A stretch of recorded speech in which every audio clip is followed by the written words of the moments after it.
Today we are doing lesson 6.3, the percent proportion.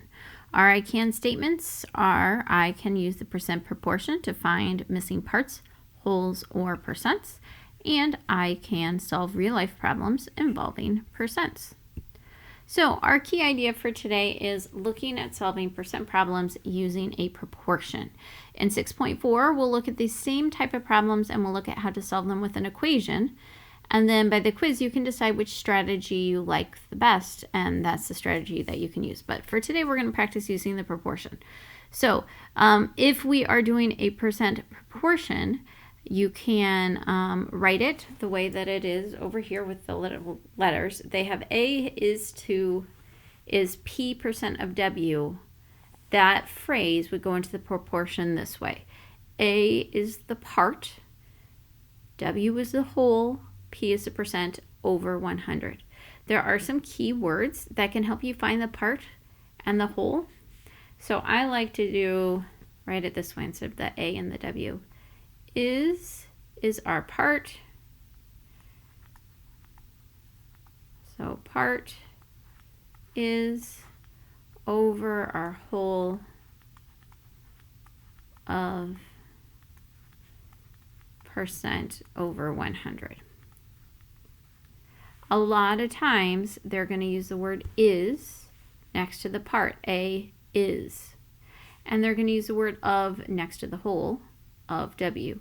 And then the percent number obviously is the percent.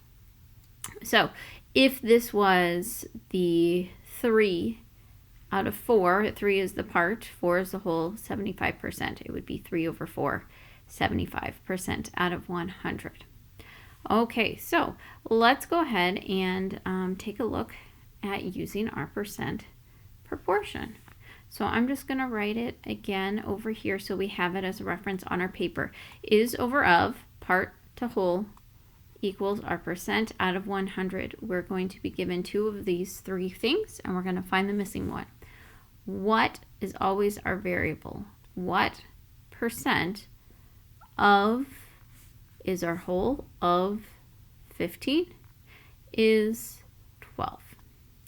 Okay, so I'm looking for a percent. That means my X, or whatever letter you want to use, goes over the 100. Is 12 is the part, 15 is the whole. Now that we have our proportion set up, we can do several different things. One is we can look for multiplication patterns side to side, up and down. I don't see any of those on this particular one. So I think cross products is probably a good strategy for us to use. So 15 times X is 15X. 12 times 100 is 1,200. Then we need to divide both sides by 15. X equals, okay, I'm going to go ahead and do my division real quickly here. 15 does not go into 1 or 12, does go into 128 times exactly.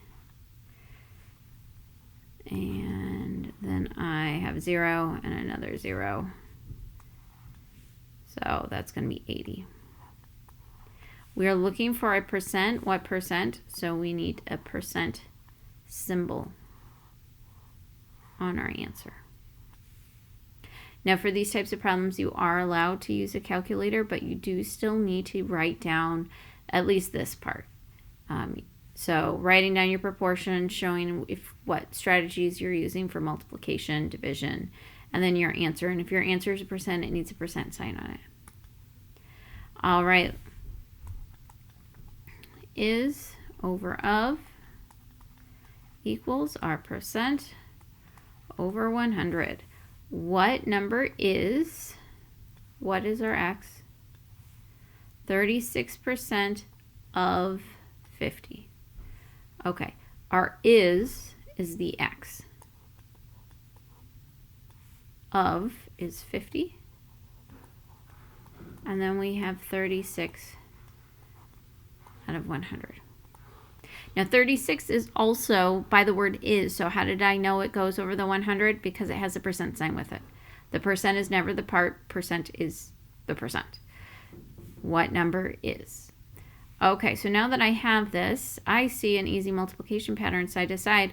I know that 50 is half of 100. If I do 100 divided by 2, I get 50.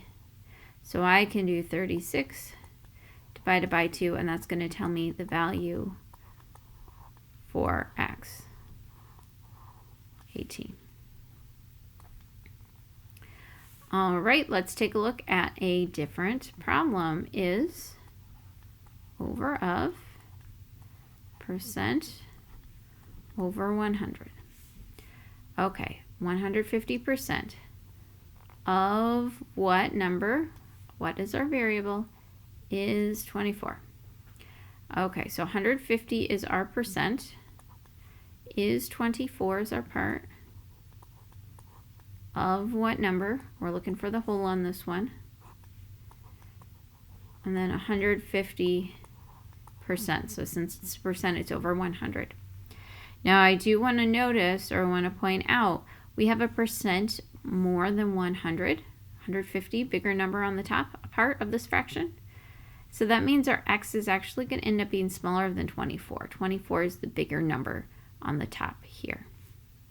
Okay, so let's see. I don't see an easy multiplication pattern side to side, up to down. Let's go ahead and do cross products.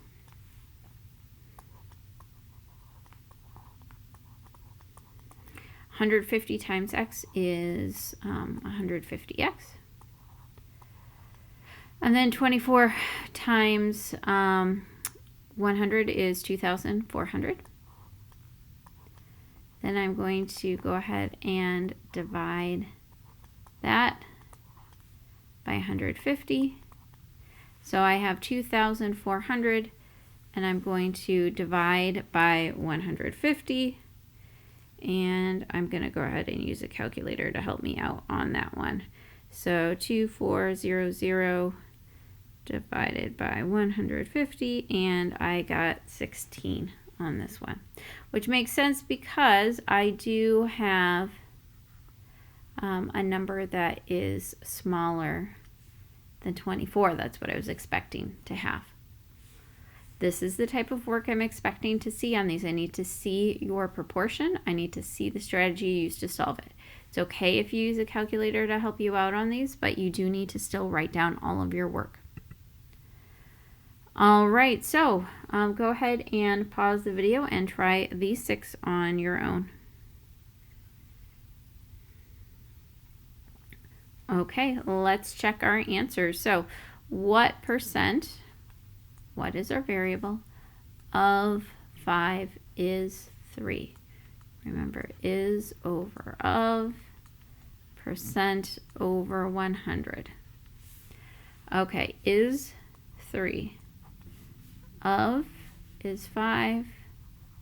We don't know the percent out of 100. Okay, 5 times 20 is 100.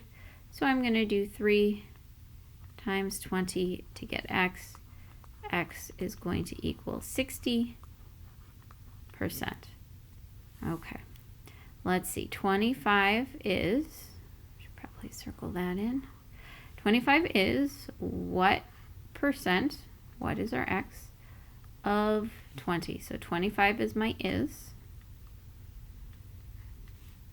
20 is my total. We're looking for the percent.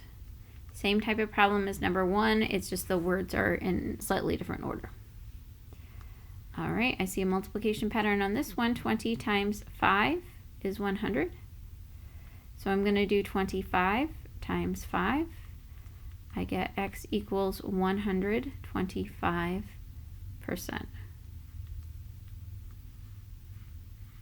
Percent answers need a percent sign after them. All right, number 3, what number is 80% of 60? What number is, we're looking for the part here. 80 is my percent of 60. Okay, so I'm looking for my is, my part. 60 is my whole. All right, let's see, I have 80 out of 100. Don't see an easy multiplication pattern on this one, so I am going to go ahead and do cross products. 100 times x is 100x. 80 times 60 is 4,800. I'm going to divide both sides by 100. And I get x equals 48. That one is not a percent. These first two were percents because it said what percent. Here it says what number. My answer is just a number. I don't want a percent sign on my label. All right, number 4, 10% of 40.5 is what number? All right, so I've got my percent. I have my of 40.5 is what number. I'm looking for my is. It's the same type of problem as the last one. It's just the words are mixed up a little bit. Is my x. That's what I'm missing. Of is 40.5. That's my whole. Then I have 10 over 100. Okay, now on this one I do see a multiplication pattern in solving. I know that 100 divided by 10 equals 10. So I can do 40.5 divided by 10, and that's going to give me my x. That's the same thing as taking that decimal, moving it one place over. Remember we did that for estimating with 10%. That's going to give me 4 5/100. Whatever strategies you picked, whether it's multiplication patterns, it is doing cross products, whatever it is, you have to show your work for how to do the problem.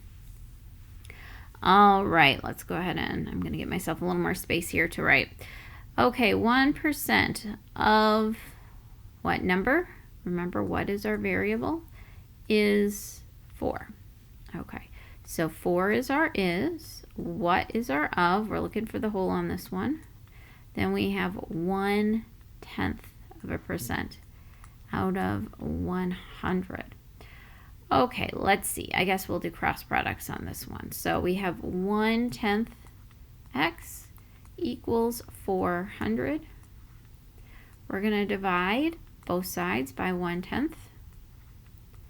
Remember, dividing by a decimal, we move the decimal one place over, add a placeholder 0, it turns into 4,000 divided by 1, and that's 4,000. All right, and then number 6, 1/2 is 25%, and then we have of what number? Remember, our what is our variable? Okay, 1/2 is, so 1/2 is going to go on the top over our of, which is x. 25 goes over 100. All right, let's see. Oh, I do see a pattern here. 25 times 4 is 100. So I can do 1/2 times 4. 1/2 of 4 is 2. So x equals 2. It should be very clear for me when I'm looking at your work to see what was your strategy. You can't just write down the answer and say I used a calculator and that it's done. You need to actually write down what you're doing so I can see your process. All right, let's take a look at the story problem. The bar graph shows the strengths of tornadoes that occurred in Alabama in 2011. What percent of the tornadoes were EF1s? So when we have a story problem situation, we don't always have is and of as our key words the way we do in the other types of problems. So a lot of times for story problems, we have to think about not is and of, but part and whole. We're still using the same percent proportion. Part over whole equals percent over 100. It's just we don't have the same keyword always in the story problems that we do in the other type of problems. Okay, so we're looking for the percent. What percent tells me my variable is going to go above my 100? So x over 100. Now I need to use my graph to help me figure out what the part and the whole is for the other part of my proportion. Okay, so EF1s, that's my part. So I'm going to find EF1s, and it looks like that's 58. Okay, now they don't tell me directly how many there are.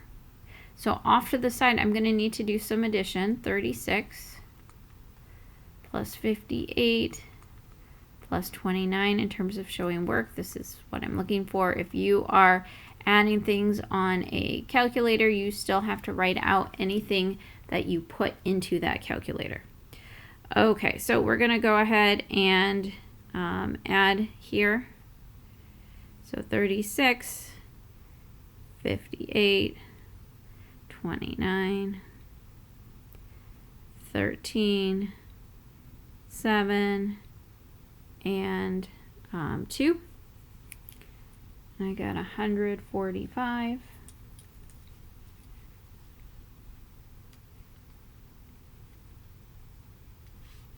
So we have 58 over 145 equals x over 100. Okay, so now that I have that information, I'm going to go ahead and solve it. I'm going to use cross products here. So 145x equals 5,800. I'm going to go ahead and divide both sides by 145.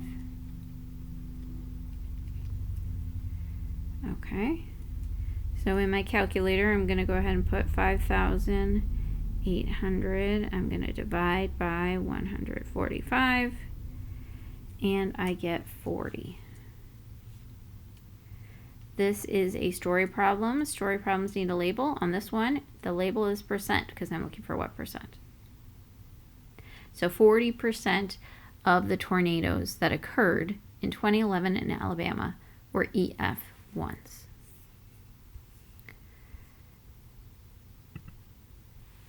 All right, here it says 20% of the tornadoes occurred in central Alabama on April 27. How many of the tornadoes does this represent? Go ahead and pause the video and try this one on your own.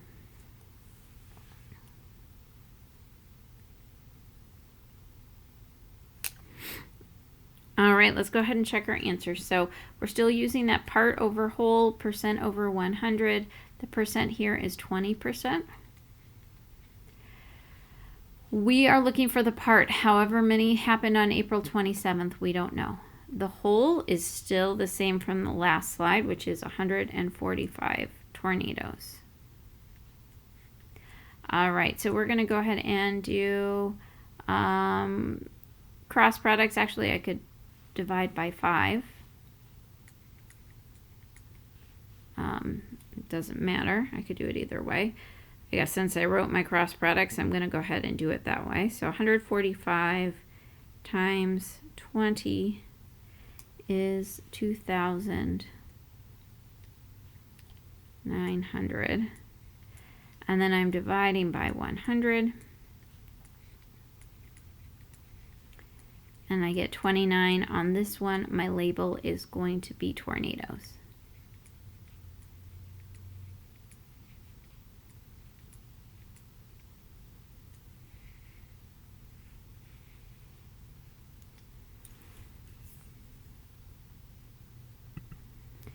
All right, and for our last one here, an average of 1,253 tornadoes occur in the U.S. every year, and about 12.5 of them are in Texas.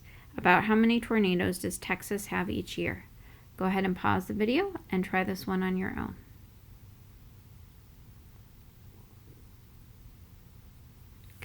Okay, let's go ahead and try them. So we know the whole amount of tornadoes that happen in the U.S. every year on average is 1,253. We are looking for the part that happened in Texas, and we know the percent is 12.5, and it's going over 100. All right, we're going to do cross products here. 100x equals, and then we are going to do 1,253 times, hold on, I messed up. 1,253 times 12.5